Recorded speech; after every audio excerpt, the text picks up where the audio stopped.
नमस्कार दोस्तों, स्वागत है आप सभी लोगों का एक बार फिर से कमांड एंड डिफेंस एकेडमी के इस यूट्यूब चैनल पर। मैं हूं अंशुल त्रिपाठी और आप सभी लोगों का जो हमने इजराइल और पैलेस्टीन के बीच में युद्ध चल रहा है उसकी जो सीरीज स्टार्ट की है उसकी एक और वीडियो में हार्दिक स्वागत करते हैं। फाइनल वीडियो में हार्दिक स्वागत करते हैं। उम्मीद करता हूँ आप सभी लोग बहुत अच्छे होंगे, मन लगा के अपनी पढ़ाई को कर रहे होंगे और अपने स्वास्थ्य का बेहतर ध्यान रखे हुए होंगे। तो आप सभी लोग जानते हैं हम किस टॉपिक पर डिस्कस कर रहे थे। आप लोगों को मैंने काफी ब्रीफ दे चुका हूँ, आपको 3 टॉपिक समझा चुका हूँ मैं। पहला टॉपिक है पहला टॉपिक था हमारे पास हिटलर का एंगल, दूसरा रिलीजियस एस्पेक्ट और तीसरा तीसरा एस्पेक्ट कौन सा था, हमने जो ब्रिटिश गवर्नमेंट था। आज हम फाइनल एस्पेक्ट को देखेंगे, लेकिन उससे पहले अगर आप हमारे एकेडमी को ज्वाइन करना चाहते हैं तो आप हमारे यूट्यूब चैनल को सब्सक्राइब कर सकते हैं। और साथ ही साथ अगर आप हमारे इंक्वायरी करना चाहते हैं ऑफलाइन बेसिस के लिए तो आप इन नंबर्स पे कॉल कर सकते हैं। और आपको ये टेलीग्राम चैनल नोट्स के लिए ज्वाइन करना बहुत जरूरी है। तो शुरू करते हैं। जैसे मैंने आप लोगों को बताया था कि आप 3 टॉपिक्स पढ़ चुके हैं। 3 टॉपिक्स कौन कौन से पढ़ चुके हैं आप? सबसे पहला टॉपिक हमने हिटलर वाला शुरू किया था, ठीक। दूसरा टॉपिक हमने शुरू किया था रिलीजियस एस्पेक्ट और तीसरा टॉपिक हमने ब्रिटिश गवर्नमेंट वाला देखा था, ठीक। तो तीनों का इम्पैक्ट क्या है आप लोग समझ चुके हैं। आज हम थोड़ा समझेंगे एक नए एग्जाम्पल के साथ।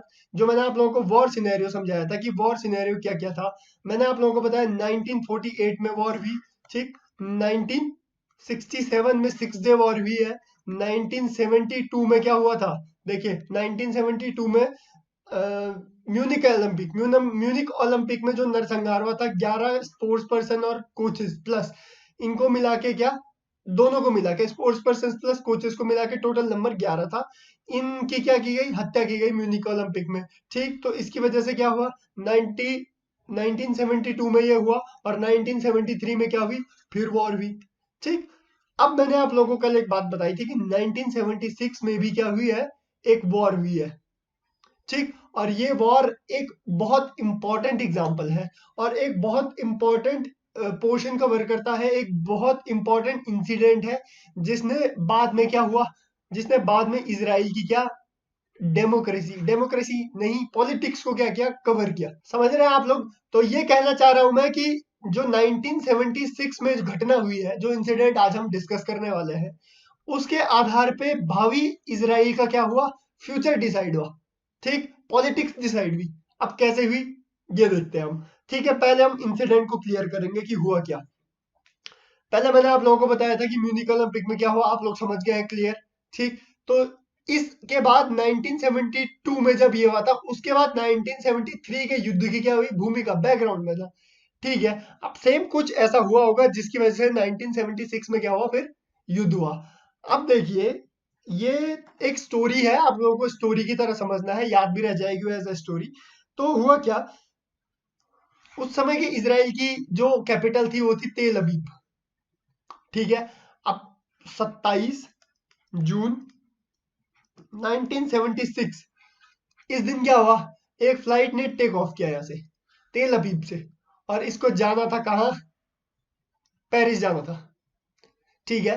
तो 27 जून 1976 में एक फ्लाइट ने तेल अवीव से टेक ऑफ किया और उसको लैंड करना था कहाँ, पेरिस।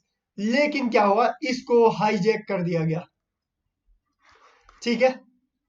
इस फ्लाइट को हाईजैक कर दिया गया और इस फ्लाइट को हाईजैक करके पहले तो एथेंस ले गए, ठीक। एथेंस के बाद इसको ले गए कहाँ, लीबिया, और लीबिया से होते हुए कहाँ गए, युगांडा, ठीक है। इतना आप लोग समझ गए क्या हुआ। एक फ्लाइट को तेल अवीव से जाना था कहाँ, पेरिस, लेकिन उसको हाईजैक कर दिया गया कब, 27 जून 1976 में, और ले गए कहाँ, पहले एथेंस ले गए, वाया एथेंस लीबिया होते हुए कहाँ ले गए, युगांडा ले गए, ठीक। अब युगांडा में क्या था चल रहा है, युगांडा में भी डिक्टेटरशिप गवर्नमेंट चल रही थी उस टाइम पे।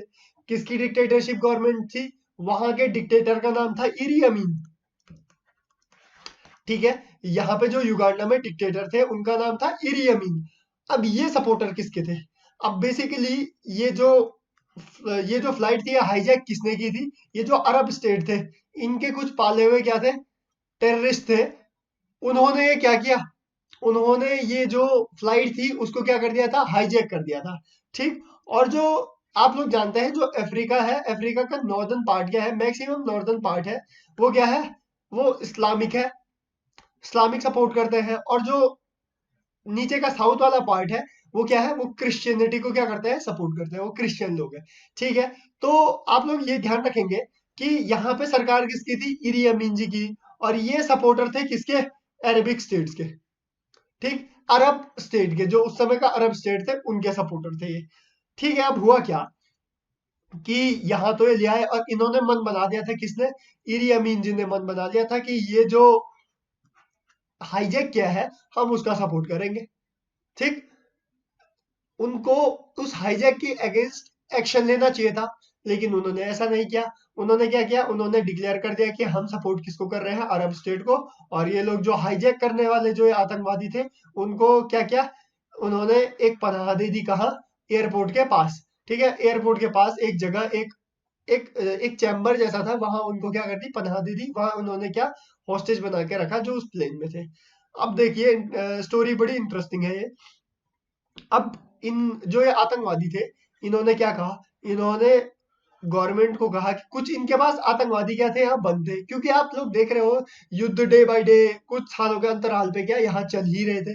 तो इन्होंने क्या किया था, इजराइल गवर्नमेंट ने कुछ ऐसे लोगों को पकड़ा हुआ था जो उपद्रवी थे। ठीक है, टेररिस्ट ऑर्गेनाइजेशन को लीड कर रहे थे। ठीक, तो उन्हें पकड़ा हुआ था, तो इन्होंने क्या किया, इन आतंकवादियों ने इन पैसेंजर्स को छोड़ने के बहाने इन पैसेंजर्स को हॉस्टेज बनाया हुआ था, और इनके बदले क्या मांगा, इन आतंकवादियों को मांग लिया। ठीक, तो अब इजराइल की गवर्नमेंट संशय में पड़ गई कि क्या किया जाए। आप लोगों को ये इंसिडेंट याद आ रहा होगा कि जब कंधार में हाईजैक हुआ था, हमारा इंडिया का प्लेन, एक फ्लाइट नेपाल से उड़ी थी, और उसको क्या कर दिया गया, उसको कंधार ले जाया गया, अफगानिस्तान में। ठीक है, तो उसको हाईजैक करा, और हमें अपने इंडिया की जेल में कुछ ऐसे टेररिस्ट थे जिनको छोड़ना पड़ा था। ठीक, और उनको अफगानिस्तान लेके गए थे। कौन लेके गए थे, कौन लेके गए थे, आप लोगों को ध्यान होना चाहिए, काफी अच्छी स्टोरी है वो भी। ठीक है, अजीत डोभाल जी लेके गए थे। ठीक, तो ये आप लोगों को ध्यान होगा, ऐसा ही कुछ सिचुएशन बनी यहाँ पे। ठीक है, अब इजराइल की गवर्नमेंट ने थोड़ा टाइम लिया, उन्होंने कुछ टाइम लिया, एक हफ्ते के करीबन, और उन्होंने कुछ प्लानिंग प्लॉटिंग की कि कुछ किया जाए। लेकिन उनके पास जो डेटा आ रहा था, उन्होंने ये पता चला कि जो 254 लोग हैं टोटल इस फ्लाइट में क्या है, हॉस्टेज बनाए हुए हैं, बंदी बनाए हुए हैं। ठीक है, साथ साथ जब यार तुम ऐसे ही किसी भी फ्लाइट को हाईजैक करके अपने कंट्री में पनाह नहीं दे सकते। इंटरनेशनल भी तो कुछ ऑर्गेनाइजेशंस होती हैं जो कंट्रीज पे प्रेशर बनाती हैं। तो ठीक है, सेम इंटरनेशनल प्रेशर बना किस पे, युगांडा के डिक्टेटर पे, इरी अमीन पे। ठीक है, और इसी इंटरनेशनल प्रेशर के चलते उन्होंने क्या कर दिया, लगभग लगभग नहीं, कंफर्म डेट है, कंफर्म नंबर है 148 जो हॉस्टेज बनाए हुए थे, नॉन इजरायली। ठीक है, इस वर्ड को हाईलाइट कर दीजिए, 148 जो फ्लाइट में नॉन इजरायली थे उनको क्या कर दिया, स्वतंत्र कर दिया, उनको वापस भेज दिया। ठीक है, उनको वापस पेरिस भेज दिया। ठीक है, अब बचे कितने लोग, बचे 92 टोटल पैसेंजर जो इजरायली थे, और प्लस 12 क्रू मेंबर। ठीक है, इतने लोग बचे। ठीक, 92 नहीं थे, शायद 94 थे, 94 मेंबर थे, और 12 क्रू मेंबर थे, टोटल कितने हो गए, 106। ठीक है, अब 106 टोटल मेंबर यहाँ पे बचे।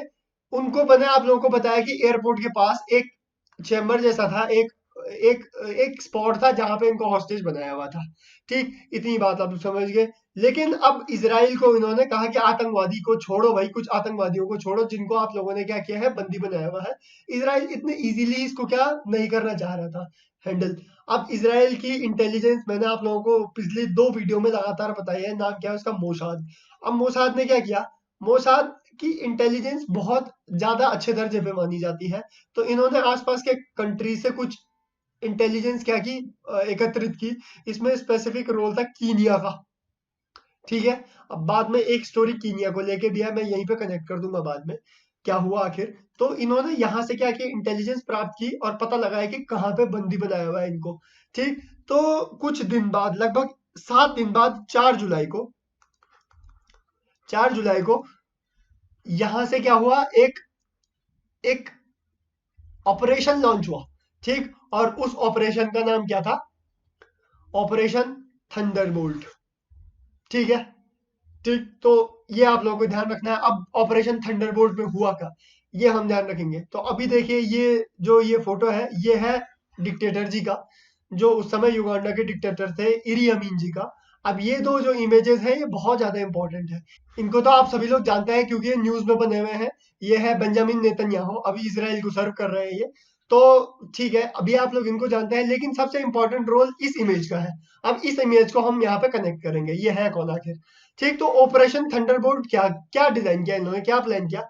इन्होंने कहा कि आधी रात को आधी रात को लगभग 100 कमांडो क्या हुए, जहां जिस युगांडा के एयरपोर्ट के बगल पे इन 106 पैसेंजर प्लस क्रू मेंबर्स को हॉस्टेज बनाया हुआ था, यहाँ पे बिना किसी परमिशन के क्या हुए, उतरे।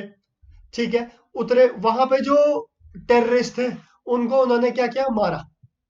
ठीक है, ये लोग क्या हुए, आधी रात को 100 commando, fully trend, fully gazetted commando, आधी रात को इस एयरपोर्ट पे, एयरबेस पे उतरे। और इन्होंने क्या किया, ये जो आतंकवादी थे, टेररिस्ट थे, उनको क्या किया, मार दिया।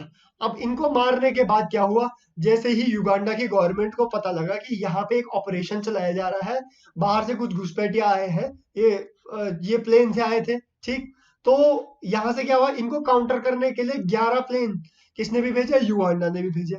अब क्योंकि ये जो कमांडो थे ये फुली ट्रेन थे, इन्होंने ये जो 11 फाइटर जेट थे इनको भी क्या कर दिया, ध्वस्त कर दिया।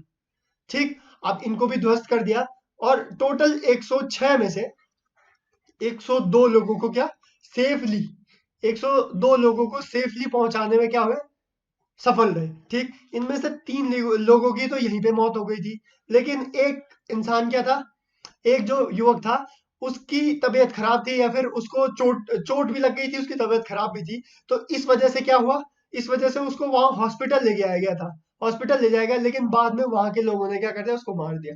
ठीक, तो ये सब हुआ, लेकिन टोटल नंबर हमको ध्यान होना चाहिए कि 106 लोग हॉस्टेज थे, उसमें से 102 लोगों को क्या कर दिया, बचा लिया गया। और जो टोटल 100 कमांडो थे, उसमें से 99 कमांडो तो बच गए, एक कमांडो की मौत हो गई, जो उसको लीड कर रहा था, जो उस ऑपरेशन को लीड कर रहा था, ऑपरेशन थंडरबोल्ट को लीड कर रहा था। तो कौन थे वो थे जोनाथन नेतन्याहू, जिनकी ये इमेज है। ठीक है, तो जोनाथन नेतन्याहू की ऑपरेशन थंडरबोल्ट में मृत्यु हो गई। ठीक, और ये जो बेंजामिन नेतन्याहू है, उनके बड़े भाई थे। ठीक है, उनके ये बड़े भाई थे। और बाद में जो मैंने आप लोगों को कहा कि इसराइल की पॉलिटिक्स में इसका बहुत बड़ा रोल है, तो क्या रोल है, यही रोल है कि ये रातों रात वहां हीरो बन गए थे ऑपरेशन थंडरबोल्ट की वजह से। भले इनकी डेथ हो गई, उस समय ये पढ़ाई कर रहे थे, बेंजामिन नेतन्याहू। ठीक, तो बाद में ये अपने कंट्री वापस आए और इन्होंने पॉलिटिक्स में उतरने का क्या किया, निर्णय लिया। और क्योंकि उनके बड़े भाई हीरो बन चुके थे, तो गवर्नमेंट ने, तो पब्लिक ने क्या, बढ़ चढ़ के इनको क्या किया, सपोर्ट किया, और इनको क्या कर दिया, सत्ता सौंप दी। ठीक, और काफी लंबे समय से ये सत्ता में क्या कर रहे हैं, सर्व कर रहे हैं। ठीक, तो पॉलिटिक्स में भी कवर मिल गया। और साथ साथ एक चीज जो मैंने आप लोगों को बताई, इरी अमीन और इंटेलिजेंस का क्या आपस में कॉन्फ्लिक्ट रहा। ठीक है, देखो, जो जो युगांडा था, वहां पे काफी कीनियाई लोग रहते थे। ठीक, काफी नंबर में कीनियाई लोग रहते थे। तो जैसे ही इरी अमीन को पता चला कि क्या हुआ, कि कीनिया की इंटेलिजेंस से पता चला है कि यहाँ एयरपोर्ट पे क्या थे, हॉस्टेज बनाया हुआ था। तो इन्होंने क्या किया, इन्होंने कीनिया के जितने भी लोग थे वहां मार काट मचानी शुरू कर दी। ठीक है, अब मार काट मचानी शुरू कर दी, तो कीनिया के जो भी युवक वहां रह रहे थे, जो भी लोग वहां रह रहे थे, उन्होंने सर पे पैर रख के भागना क्या किया, सही समझा। कुछ लोगों को तो ये मौत के घाट उतार चुके थे, एक अच्छा खासा नंबर था जिनको ये क्या, मार चुके थे। लेकिन अच्छा खासा नंबर वहां से भागने में सफल भी रहा और वापिस अपने कंट्री चला गया। तो इस ऑपरेशन को कहा जाता है ऑपरेशन थंडरबोल्ट। ठीक है, और ऑपरेशन थंडरबोल्ट का क्या, इजराइल की जो पॉलिटिक्स थी उसको स्टेबलाइज करने में बहुत एक अच्छा रोल था। ठीक, तो ये सब आप लोग समझ गए। अब आप लोगों को कितने कंटेक्स्ट मिल चुके हैं, इस वीडियो से रिलेटेड 4 क्रक्स मिल चुके हैं आपको। ठीक है, ये एग्जांपल बहुत इंपॉर्टेंट है क्योंकि ये सीधा जियो पॉलिटिक्स और पॉलिटिक्स को कनेक्ट करता है। ठीक है, पहला हिटलर वाला एंगल हमने क्यों पढ़ा, क्योंकि क्रिश्चियंस और जो ज्यूज है उनके बीच झगड़ा था पहले से, लेकिन इस्लाम में कैसे कन्वर्ट हो गया, आपको रिलीजियस एंगल ने वो चीज समझा ली। ठीक, साथ साथ ये जो सिनेरियो हुआ, ये किस वजह से हुआ था, ये ब्रिटिश गवर्नमेंट ने जो ये काम खराब किया, वो आप लोगों ने समझा।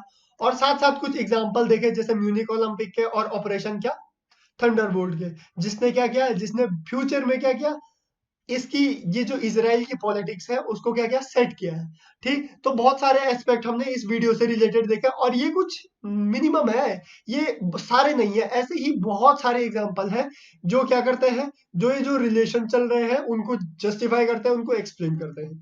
ठीक, ऐसे बहुत सारे एग्जांपल हैं, अगर एग्जांपल पे बात करने जाए तो ये वीडियो और बहुत सारे हमें पार्ट बनाने पड़ेंगे इन वीडियोस के, सेपरेट सेपरेट, लेकिन उनका आपके एग्जाम के पॉइंट ऑफ व्यू से बहुत ज्यादा इंपॉर्टेंट नहीं भी है।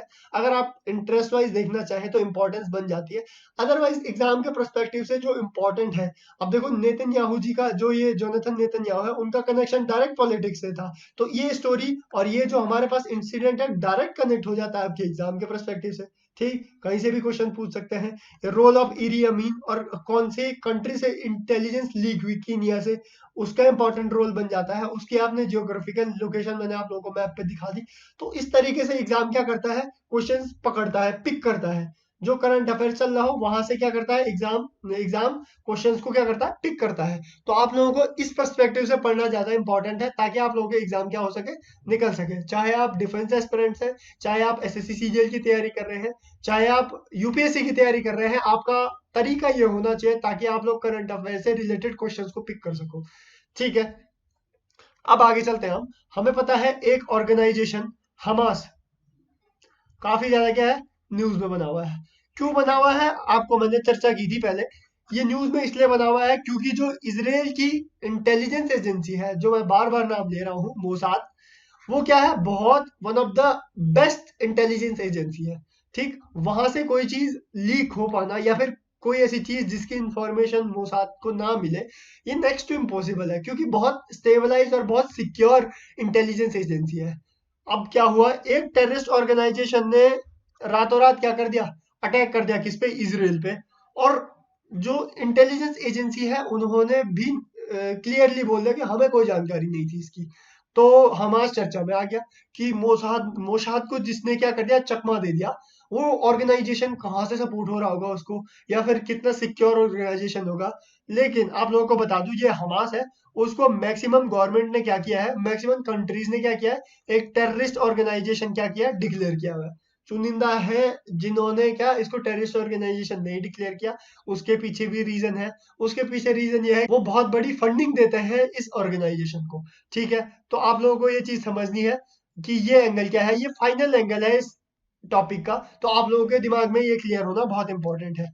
ठीक, तो हमास मैंने आप लोगों को बताया एक टेररिस्ट ऑर्गेनाइजेशन है, जो बेसिकली काउंटर कर रहा है अभी किसको, किसको, इसराइल को काउंटर कर रहा है। ठीक, और इसको सपोर्ट कौन कर रहा है, इसको सपोर्ट कर रहा है ईरान। किस कंटेक्स्ट में, मॉरली तो कोई जरूरत ही नहीं होती इन लोगों को मॉरली सपोर्ट करने की, इनको चाहिए होता है फाइनेंस। ठीक, तो फाइनेंशियली क्या कर रहा है, सपोर्ट कर रहा है। और ये जो अरेबिक स्टेट कहा हमने पहले, अरेबिक स्टेट हमास का क्या करता है, सपोर्ट करता है। ठीक, बेसिकली जो ईरान का हिजबुल्ला है, जो ये हिजबुल्ला है, ये मेन क्या करता है, फंडिंग अलॉट करता है इसको। ठीक है, और ये ट्रेनिंग अलॉट करता है, ट्रेनिंग सेंटर्स अलॉट करता है इस हमास के जो टेररिस्ट है उनको। ठीक, और लास्ट एस्पेक्ट हम देखेंगे कि अगर ईरान इसको सपोर्ट कर रहा है तो क्यों, वाई, इसके पीछे क्या रीजन हो सकता है। सबके दिमाग में यही क्वेश्चन आता। तो ईरान इसको सपोर्ट इसीलिए कर रहा है कि ईरान चाहता है, देखो ईरान डायरेक्टली इसराइल से पंगा तो ले नहीं सकता, ठीक है, क्योंकि वेल इक्विप्ड है हमारे पास क्या, इसराइल। ठीक, और जब भी वॉर हुई है तो यहाँ इन कंट्रीज ने, जो अरब स्टेट्स हैं, उन्होंने मुंह की खाई है। ठीक, तो इसीलिए डायरेक्ट अटैक तो कर नहीं सकते, तो इसीलिए क्या कर रहे हैं, टेररिस्ट को क्या कर रहे हैं, फंडिंग कर रहे हैं, जो डे बाई डे क्या कर रहे हैं, बॉर्डर्स को कमजोर कर रहे हैं और यहाँ के पोर्ट्स को डिस्ट्रॉय कर रहे हैं, ऐसा कुछ। तो इसका एक सबसे इंपॉर्टेंट और सबसे बड़ा रीजन ईरान का सपोर्ट करने का यही है कि ईरान बाउंड्री के आसपास एक ऐसी ऑर्गेनाइजेशन को चाहता है कि जो ईरान के एक इशारे पर क्या कर सके, क्रॉस बॉर्डर रनिंग कर सके, running in the sense charge कर सके, जब मर्जी हो क्रॉस बॉर्डर क्या कर सके, तबाही मचा सके, सिंपल सी बात। दूसरा कि वो फायर लॉन्च कर सके, साथ साथ जो ये पोर्ट्स है, जहां से क्या हो सकती है, जहां से एयरफोर्स के लिए क्या होता है, पिकअप होता है, एयरफोर्स जहां से चार्ज हो सकती है। ठीक, एयरफोर्स जहां से रोल में आ सकती है, उनको डिस्ट्रॉय कर सके। ठीक है, जो नौसेना होती है उनको काउंटर कर सके, जो नेवी होती है उनको काउंटर कर सके, उनके पोर्ट्स को डिस्ट्रॉय कर सके। तो इस तरीके से काउंटर करने के लिए, इस तरीके से इजराइल को क्या करने के लिए, कमजोर करने के लिए, क्या ईरान क्या कर रहा है, सपोर्ट कर रहा है ऐसे टेररिस्ट ऑर्गेनाइजेशन को। ठीक, और जो ये हमास है उसके जो एक स्पोक्स पर्सन थे, ठीक है, तो इन्होंने क्या किया, इन्होंने एक न्यूज चैनल पे आके ये क्लियर किया कि हमें ट्रेनिंग, सीधा सीधा उन्होंने क्लियर मान लिया कि हमें ट्रेनिंग ईरान ने मिली, ईरान ने दी हमें ट्रेनिंग, हमें जो गन्स वगैरह, जो हमें इक्विपमेंट है वो ईरान से अलॉट किए गए, ठीक है, साथ साथ हमें जो पैसों वाली फंडिंग मिली वो ईरान ने की। ठीक, तो उन्होंने क्लियर कर दिया, और इस बात से ये क्लियर हो गया कि ये वॉर पहले की वॉर से कनेक्ट है, और साथ साथ जो इसराइल और पैलेस्टीन, ये अरब स्टेट की जो लड़ाई चली आ रही है वो लड़ाई है। ठीक, रिसेंटली आप लोग देख रहे होंगे गाजा और वेस्ट बैंक में कैसा कोहराम मचा हुआ है। ठीक, इसराइल यहाँ से क्या कर रहा है, बैकफायर कर रहा है, यहाँ से हिजबुल्लाह क्या कर रहा है, फंडिंग अलॉट कर रहा है हमास को, और यहाँ से ये लोग क्या कर रहे हैं, फायरिंग कर रहे हैं। आप लोग देख रहे हैं जॉर्डन और इस्लामिक स्टेट, कुछ कुछ और स्टेट क्या कर रहे हैं, लड़ाई में उतरने की तैयारी कर रहे हैं। ठीक, चाह रहे हैं वो कि काउंटर किया जाए किसको, कंप्लीटली पैक कर दिया जाए किसको, इसराइल को। ठीक, और सिर्फ इसका एक इंपॉर्टेंट वजह क्या है, रिलीजियस एस्पेक्ट, यरूशलम, ईस्टर्न यरूशलम। ठीक है, ये एक बहुत बड़ा इम्पैक्ट है, और साथ ही साथ इन लोगों का मोटिव ये भी है कि इसराइल को इतना कमजोर कर दिया जाए कि इसराइल कभी इस चीज से कोप अप ना कर पाए। ठीक है, तो ये एक रोल था। तो आई होप आपको ये पूरी वीडियोस, पूरी सीरीज का क्रक्स पता चल गया होगा, आप लोगों को पता चल गया होगा कि बैकग्राउंड हिस्ट्री में क्या चला आ रहा था, कौन कौन से रीजंस थे कि आज जो स्थिति बनी हुई है उस स्थिति तक ये बात पहुंची। ठीक, इससे पहले क्या क्या घटनाएं हुई, जिन्होंने कितने कितने वॉर हुए, क्या क्या वॉर हुए, किसकी वजह से वॉर हुए, और उन वॉर का क्या इम्पैक्ट पड़ा, ठीक है, जियो पॉलिटिक्स पे, टोटल पॉलिटिक्स पे, अलग अलग स्टेट्स की पॉलिटिक्स पे, अलग अलग कंट्री की पॉलिटिक्स पे। तो ये सब एक क्रक्स आप लोगों को मिल चुका है। आई होप आपको ये वीडियो पसंद आई होगी। अगर आप हमारी एकेडमी के साथ जुड़ना चाहते हैं, कमांडेंट डिफेंस एकेडमी के साथ जुड़ना चाहते हैं, तो आप हमारे यूट्यूब चैनल को सब्सक्राइब कर सकते हैं। अगर आपको वीडियो अच्छी लगती है तो प्लीज इस वीडियो को लाइक कीजिए, शेयर कीजिए, और अपने दोस्तों में शेयर जरूर कीजिए, क्योंकि सबका साथ सबका विकास, अगर जिसके काम आ सकती है वीडियो उनको शेयर जरूर कीजिए। ठीक है, और इस चैनल को सब्सक्राइब जरूर कीजिए। ठीक, तो अगर आप हमें ऑफलाइन पकड़ना चाहते हैं, हमें ऑफलाइन चेज करना चाहते हैं, आपको कोई इंक्वायरी होती है, तो आप इन नंबर्स पे क्या कर सकते हैं, हमें पिंग कर सकते हैं। साथ ही साथ मैं आप लोगों को बार बार बताता हूँ कि अगर ये टेलीग्राम चैनल को आपने सब्सक्राइब नहीं किया है तो कीजिए, क्योंकि हम डॉक्यूमेंट सिर्फ यहीं पे अपलोड करते हैं। आपको अगर ये पीडीएफ चाहिए तो आप लोगों को सिर्फ कमांडेंट डिफेंस एकेडमी पर ही मिलेगी। ठीक है, तो मिलते हैं किसी नेक्स्ट सेशन में, तब तक के लिए धन्यवाद।